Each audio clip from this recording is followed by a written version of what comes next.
It's got 4 words on the front, 3 on the back, and cost about $23 to make. We were called there because there was a disturbance. I'm shocked because there was nothing like that had happened. It was just completely wrong. I did what I was instructed to do. We believe, most of us, in the Bill of Rights, and we believe that that protects the freedom to speak. Well, if there's a freedom of speech, where do we get to do it?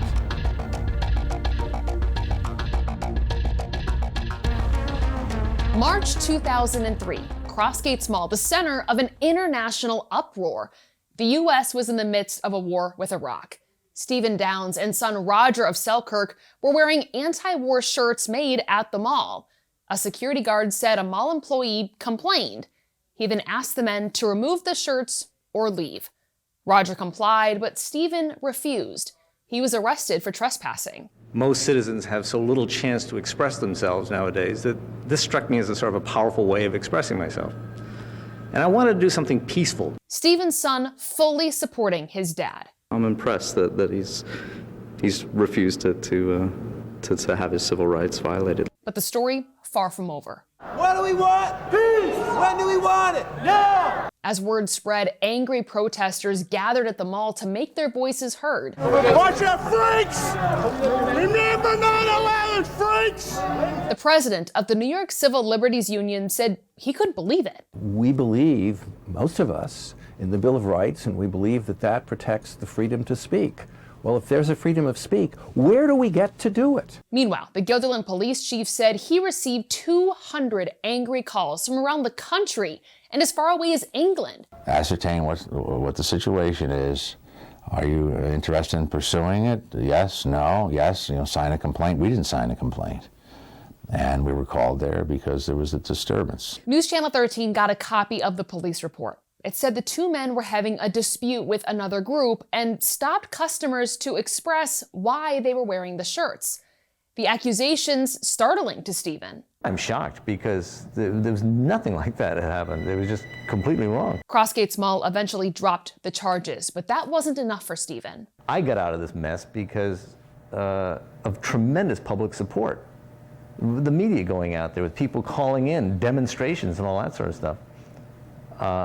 Some other person that just happens to get caught in this situation and doesn't have that kind of support, I'm sure they wouldn't withdraw the complaint then. They just run right over him. In another twist, Crossgates fired the security guard who got police involved.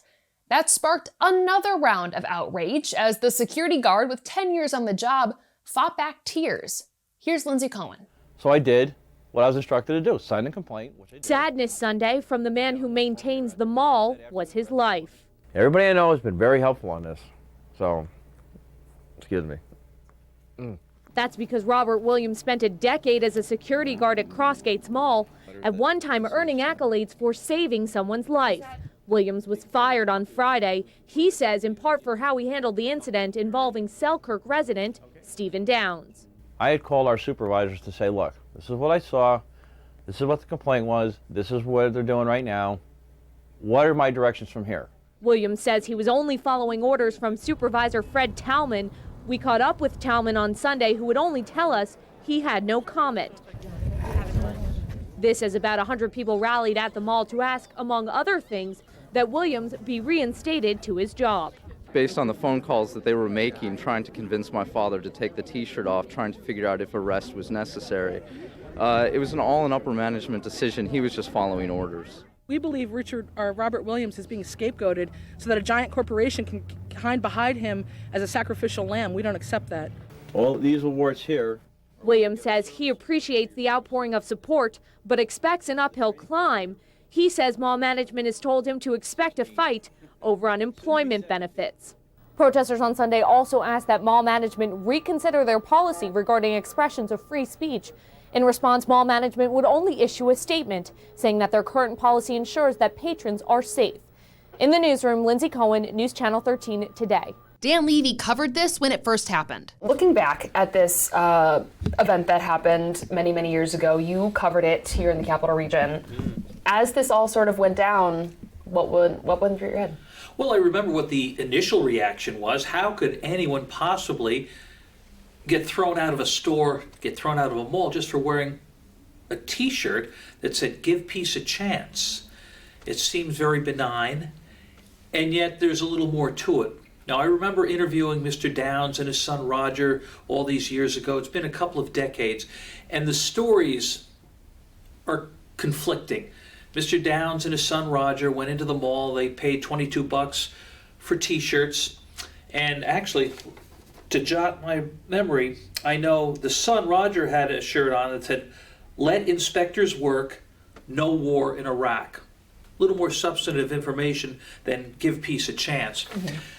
The Downses claimed that they were walking through the mall, just not bothering anybody. However, there was a security guard that was deposed who said that they were asking people what they thought of their t-shirts and what do you think about the war in Iraq. Fast forward a couple of days, I think it was 4 days later, there was an outcry in the media and in the public and in the community.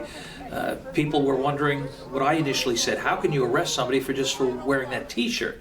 Well, the mall dropped charges. And then, fast forward a year or more later, Stephen Downs, who is a retired lawyer, sued Crossgates Mall, and he sued the town of Guilderland for violation of his First Amendment rights. An Albany judge ruled in favor of the mall and said they have every right to throw them out because it's their property, and that's what happens. Mm-hmm. Right. Freedom of speech protecting you from the government, not necessarily a private entity. Correct. So this story obviously snowballed. I mean, there were protests. It became sort of a major issue, as you were talking about. When you initially covered this, did you expect that sort of snowballing to happen? Not really, but, things happen. It got so much coverage, and everybody had an opinion one way or another, and I seem to remember that most of the sentiment was with the Downses. But I spoke with lawyers at the time, and the lawyers that I spoke with said, you know what, they're not going to win this case because it's private property and they have a right to determine a clothing policy and what people wear and what people can say. You can't protest. I think the mall and the management there believed at the time it was kind of a protest, and they didn't want somebody bothering the other shoppers there. Now, interestingly, about 7 or 8 years ago, there was a gentleman seen walking through Crossgates Mall who had a shirt with a Nazi swastika on it. It's not clear whether or not any security guards spotted that or what would have happened if that had occurred, but I do know, and I spoke with the shop manager who refused to sell this gentleman anything because of the shirt. Where it went from there, I don't know, but it's just kind of interesting. That it happened again. That it happened again, something like that, and I guess the lesson is be careful of what you wear. Yeah, absolutely. Well, Dan, thank you so much. Pleasure. This story continued until 2010. A state appeals court eventually ruling Downs' First Amendment rights were not violated because Crossgates Mall is private property. As for the now infamous shirt, it became an official part of New York State history, donated to the State Museum, the museum calling it an object of free speech that was heard around the world. For more information on past news events in the Capital Region, head to our News Channel 13 YouTube page and click on News Vault 13. For now, opening News Vault 13, I'm Rachel Teedy.